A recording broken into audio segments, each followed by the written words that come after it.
ఆంధ్రప్రదేశ్‌లో పర్యాటక రంగాన్ని అభివృద్ధి చేయాలి అనే తలంపుతో బీచ్‌లలో మద్యం స్టాల్స్ ఏర్పాటు చేసే దిశగా చంద్రబాబు నాయుడు గారి క్యాబినెట్ తీసుకున్న నిర్ణయం మొదటి విడతగా విశాఖ, చీరాల బీచ్‌లలో పైలట్ ప్రాజెక్ట్‌గా ప్రారంభించి తర్వాత రాష్ట్ర వ్యాప్తంగా విస్తరించాలని వాళ్ళు తీసుకున్న నిర్ణయం నిజంగా దిగ్భ్రాంతికి గురి చేసే నిర్ణయం.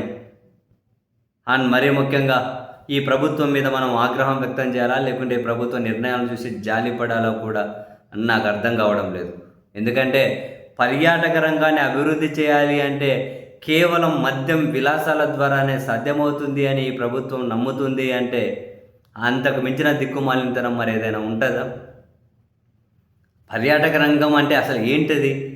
ఆ ఆ ప్రాంతం యొక్క వారసత్వాన్ని, ఆ సహజ సౌందర్యాన్ని గౌరవప్రదంగా కదా ఏమంటారు ప్రజెంట్ చేయాలి. ఇప్పటికే ఎక్కడికక్కడ బెల్ట్ షాపులు, మద్యం షాపులు అని జనం అల్లాడిపోతూ ఉంటే దానివల్ల అసాంఘిక కార్యకలాపాలు పెరిగిపోతున్నాయి అన్న నివేదికలు బయటపడుతూ ఉంటే చివరికి ఆహ్లాదంగా, ప్రశాంతంగా ఒక కుటుంబము, ఫ్యామిలీనో మరొకరు బీచ్లకు కూడా పోలేని పరిస్థితి ఉంటే దాన్ని ఏ విధంగా అంగీకరించాలి? గోవాలో పర్యాటకం బాగుంది అని చెప్పి ఆ కంపంతా ఆంధ్రప్రదేశ్కి తీసుకొని వస్తామంటే గోవా చరిత్ర వేరు, గోవా పునాదులు వేరు. కోర్స్ ఇప్పుడు బొమ్మకు మరోవైపు గోవాలో అనైతిక కార్యకలాపాలు, స్మగ్లింగులు, మాదక ద్రవ్యాలు, ఇవి దానివల్ల జరుగుతున్న నేరాలు అవేమన్నా తక్కువ ఉన్నాయా? అండ్ బేసిక్గా గోవా యొక్క పునాది కూడా వేరు, గోవా యొక్క చరిత్ర కూడా వేరు. మన ఆంధ్రప్రదేశ్ పునాది, ఆంధ్రప్రదేశ్ చరిత్ర అది కాదు. ఆంధ్రప్రదేశ్ సంస్కృతి వేరు, ప్రజల జీవన విధానాలు వేరు, ఇక్కడ నైతికత వేరు. అయినా నాకు తెలియక అడుగుతాను,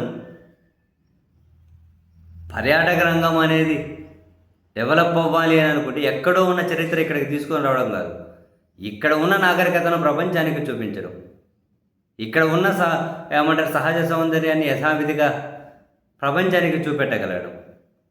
అంతేగాని కేవలం పర్యాటక రంగ అభివృద్ధి అనేది విలాసాల ద్వారానే, మందు ద్వారానే వస్తుంది అని, అసలు రాష్ట్ర ఆర్థిక పరిస్థితిని మెరుగుపరచాలి అంటే దానికి వీళ్ళకి కనిపించే దారి మందు మాత్రమే, లిక్కర్ మాత్రమే అని చెప్పి చూస్తుంటే ఆ దిశగా వాళ్ళు నిర్ణయాలు తీసుకుంటూ ఉంటే వాళ్ళ మీద జాలిపడడం తప్ప మరి ఏం చేయగలుగుతాం? ఈ పాలకుల మీద జాలిపడడం తప్ప మరేం చేయగలుగుతాం? ఎన్ని ఈవిటీజింగ్లు, ఎన్ని అనైతిక కార్యకలాపాలు పెరిగిపోతాయి. అసలు బీచ్లలో వాటిని అలో చేయడం ఏంటి?